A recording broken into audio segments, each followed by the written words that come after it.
Oleh Romeni resmi jadi WNI. Kabar gembira hadir untuk pecinta sepak bola Indonesia. Oleh Romeni bersama tim Kepens dan juga Denmark telah menyandang status sebagai warga negara Indonesia. Oleh Romeni, tim Kepens dan juga Denmark resmi jadi WNI pada hari Sabtu malam. Di London, Inggris, mereka melakukan sumpah setia menjadi warga negara Indonesia. London dipilih sebagai lokasi pengambilan sumpah karena oleh Romeni kini masih aktif bermain bersama klubnya yakni Oxford United.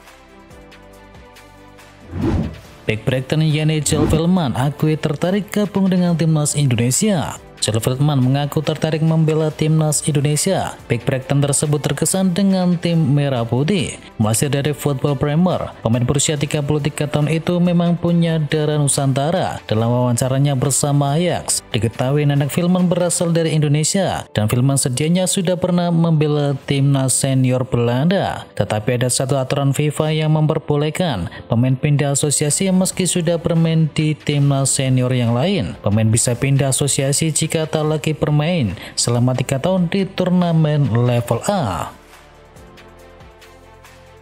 Ketum PSSI sebut timnas akan pulang naik charter pesawat dari Australia. Ketum PSSI Erick Thohir mengungkapkan rencana menyewa pesawat charter buat timnas Indonesia dari Australia. Garuda harus dalam kondisi prima ketika akan menjamu Bahrain. Itu untuk mempersiapkan laga tanggal 25. Jadi tanggal 22, 23, 24 mereka bisa dalam kondisi maksimal dan juga beristirahat. Sama seperti para pemain ketika dari Bahrain menuju Cina. Fasilitas ini diberikan PSSI dengan harapan bisa meraih hasil maksimal. Tim akan dikondisikan sedemikian rupa agar tidak kelelahan. Cavendish dilema pergi ke Mönchengladbach. Cavendish mengaku dilema saat memutuskan untuk pergi dari Copenhagen menuju tim Bundesliga yakni Borussia Mönchengladbach. Namun diakui kalau itu merupakan kesempatan emas yang takkan datang kedua kali. Cavendish sebenarnya mengaku telah diberi kontrak oleh Copenhagen sejak musim panas tahun yang lalu. Namun pada saat yang bersamaan dia pun mendapatkan tawaran dari sejumlah klub besar sehingga akhirnya memilih bergabung dengan Mönchengladbach meski dia merasa dilema karena sudah begitu nyaman di negara Denmark. Jersey baru timnas Indonesia ganti ban atas saran dari Patrick Kluivert. Jersey baru timnas Indonesia ternyata mendapatkan masukan dari pelatih Patrick Kluivert. CEO Erspo yakni Muhammad Sadan bilang kalau sang pelatih memberikan masukan agar jersey baru harus bisa benar-benar menyerap keringat. Seperti yang diketahui, Erspo baru saja merilis jersey baru timnas Indonesia yang mulai akan dikenakan pada saat melawan Australia di Sydney pada tanggal 20 Maret mendatang. Manchester City akan segera mengetahui putusan 115 tuduhan. Man City akan segera mengetahui hasil sidang terkait 115 tuduhan pelanggaran keuangan. Keputusan yang telah lama dinantikan ini diperkirakan akan diumumkan dalam beberapa minggu ke depan. Klub yang telah memenangkan 4 gelar Liga Inggris terakhir itu tetap berada dalam ketidakpastian dengan ancaman sanksi yang bervariasi mulai dari denda hingga pengurangan poin. Lanjut di PSG, hingga tahun 2027 Enrique bermimpi menangi UCL. Luis Enrique telah memperpanjang kontraknya bersama PSG hingga tahun 2027. Ia bertekad untuk bisa membawa Les Parisiens memenangi Liga Champions, sesuatu yang telah menjadi ambisi klub sejak diakuisisi oleh Qatar Sport Investment. Manajemen PSG menilai kinerja dari Enrique cukup bagus. Kontraknya yang akan berakhir di akhir musim ini diperpanjang lagi 2 tahun. Vlahovic tersisih seiring mencuatnya Kolomuani. Kedatangan dari Randal Kolomuani perlahan membuat Dusan Vlahovic tersingkir dari tim inti Juventus. Kolomuani langsung memberikan dampak instan sejak didatangkan dari PSG di Januari yang lalu. Ia selalu menjadi tampil starter. Ia juga mencetakkan 5 gol dari 3 laga di ajang Serie A. Dan sejak Kolomuani datang, Vlahovic hanya sekali menjadi starter. Anthony El Ghazi makin gacor usai pergi dari Manchester United. mantan penggawa Setan Merah Anthony semakin menunjukkan tajinya di Real Betis. Usai pekan lalu meraih penghargaan Man of the Match, kini ia mencetakkan gol debutnya dalam laga versus Celta Vigo. Dan dari dua pertandingan tersebut, Anthony mengakhiri laga sebagai pemain terbaik atau Man of the Match saat melawan Athletic Bilbao dan juga Celta Vigo. Dikutip dari 90 Man, dengan 2 kali berturut-turut menjadi MVP di La Liga, Anthony mengalahkan rekor ketika di Manchester United. Real Madrid versus Atletico selesai dengan hasil imbang. Laga Madrid versus Atletico tuntas tanpa pemenang. Penalti dari Julian Alvarez dibalas oleh gol dari Kylian Mbappe sehingga skor menjadi imbang 1-1. Hasil imbang membuat posisi dari kedua tim tak berubah di klasemen. Madrid tetap memimpin dengan keunggulan 1 poin atas Atletico yang berada di urutan yang kedua. Hasil tersebut juga semakin menegaskan rivalitas sengit dan keseimbangan kekuatan antara kedua tim ibu kota Spanyol tersebut.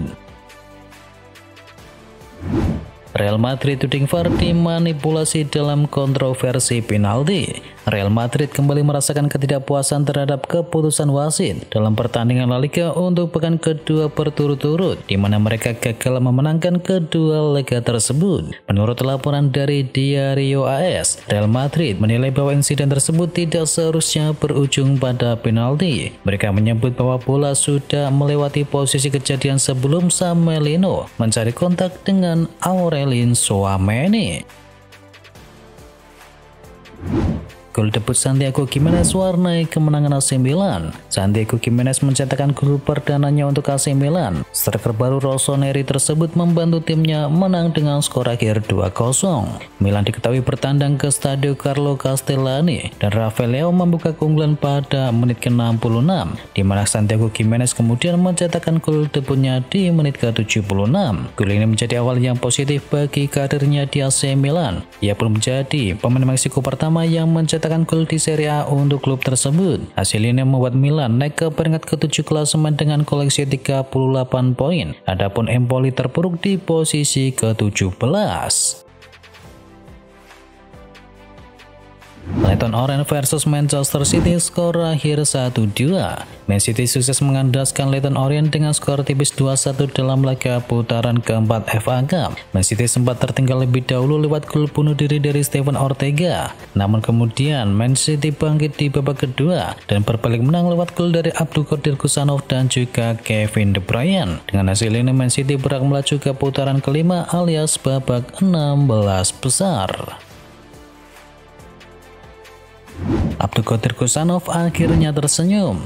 Bek Uzbekistan itu mencetakkan gol perdananya dan membantu Manchester City menang. Main menggantikan Vitor Reis, Kusanov membawa City menyamakan skor. Gol tercipta usai Kusanov tak sengaja membelokkan bola tendangan dari Rico Lewis dan bolanya masuk ke gawang Leyton yang tak bisa dibendung oleh kiper. Khusus bagi Kusanov, ia tampak tersenyum di akhir laga setelah menjalani debut horor. Bek 20 tahun itu akhirnya bisa berkontribusi besar bagi Manchester City. Brighton berhasil singkirkan Chelsea. Brighton berhasil menyingkirkan Chelsea dari ajang FA Cup setelah menang 2-1 pada putaran yang keempat. Chelsea sempat unggul lewat gol bunuh diri dari Bart Verbruggen, namun Brighton bisa membalikkan keadaan berkat gol dari Jurgen Rutter dan juga Karo Mitoma. Kemenangan ini membawa Brighton ke putaran kelima dari FA Cup. Tijani Reinders pastikan akan segera perpanjang kontrak. Tijani Reinders memastikan sebentar lagi akan menandatangani perpanjangan kontrak bersama AC Milan. Reinders pun mengaku punya ambisi besar meraih banyak trofi bersama Rossoneri. Kontrak yang mengikat Reinders sebenarnya baru akan habis di tahun 2028. Namun Rossoneri memilih memberikan Reinders kontrak yang baru sebagai bentuk hadiah atas performa gemilangnya di sepanjang musim ini.